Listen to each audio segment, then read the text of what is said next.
a little less about football, more about who I was and kind of things I've done. He's done his homework in the sense of who I was, and obviously I've done my homework in the sense of where I want to be in my career and what school I want to choose. So it was good. It was good news. You had a chance to stay at Penn State too. Well, how tough of a decision was it to make that transition?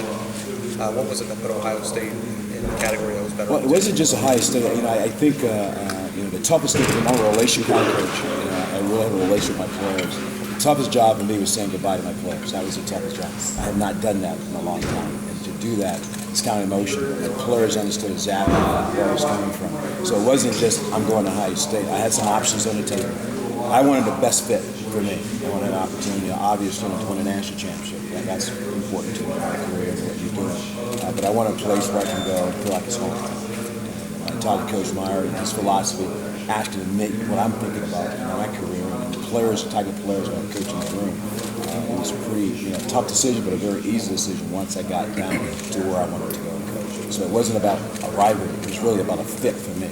And I felt very comfortable in this field to be a Buckeye coach. The recruitment of Darius Slade happened very quickly, at least to us at 10. Can you describe that process, and are you surprised that it happened so quickly? Well, we're talking about our relationships that develop over the years, and it's just not today. It's just some guys that I've known him. He committed to Nebraska, he committed to Michigan State, so there was always an ongoing dialogue with him because they're really close to the family. Coach's cousin George plays with Miami Dolphins.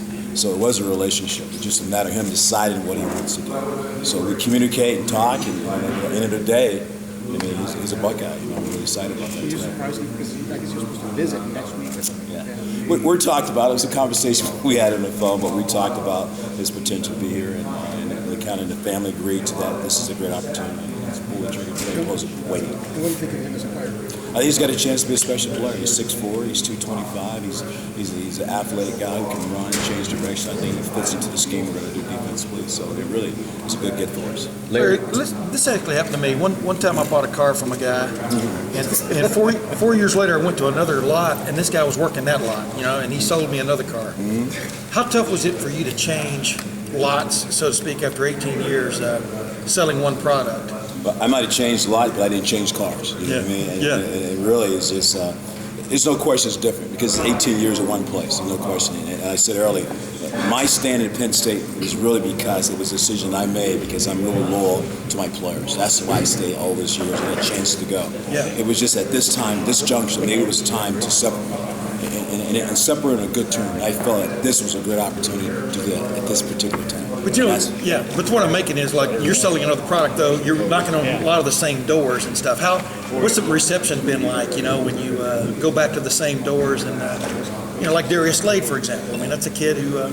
I tell you, you'd be amazed. It's been awesome because they're my guys. They know who I am as a person, know him as a recruiter. That doesn't change. I just opened more doors for me. And now instead of going just a little far up the road, a couple hours away.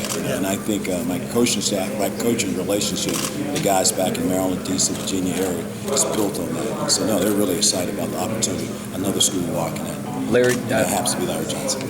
Sorry, just about every coach I know thinks of themselves as a teacher first, but you have such a strong reputation as a recruiter.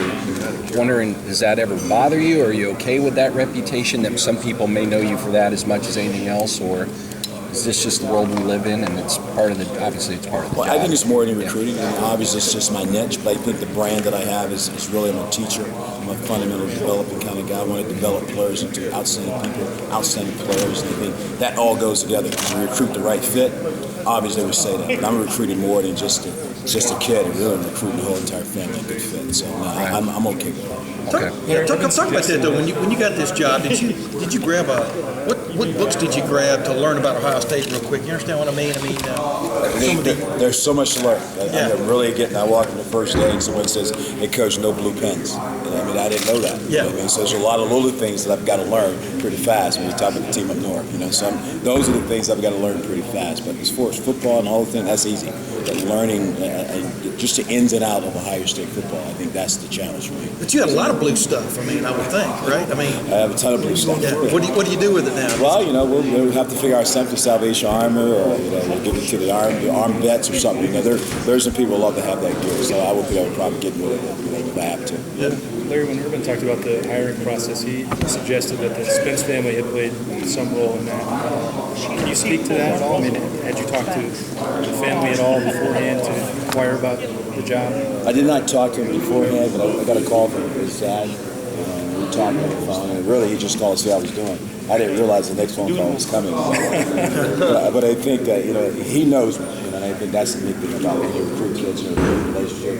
We didn't impart on bad relationships. I think that's important. The kids say no doesn't mean the end of the world. And look where we are today. Had I taken another step and done something different, I probably would be here today. He probably wouldn't want me here today. You know what I mean?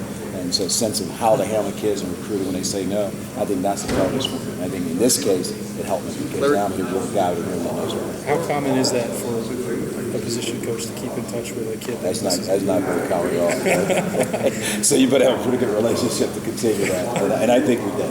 We really did. Even if you said no, I understood why. And I think that's good. With Mike Vrabel leaving, it was a big loss for them in terms of being able to recruit. Obviously, you said that was one of your niches, and you've done so well for Penn State for so long. How big of a part of that do you think it was fit-wise, especially with how you do it in the Northeast, the relationships you have up there, and like how perfect of a fit does it just seem like? I mean, I know it was the right place at the right time, but doesn't it also seem like it was just a perfect fit too? No question, but I think that's the most important thing. It was a good fit.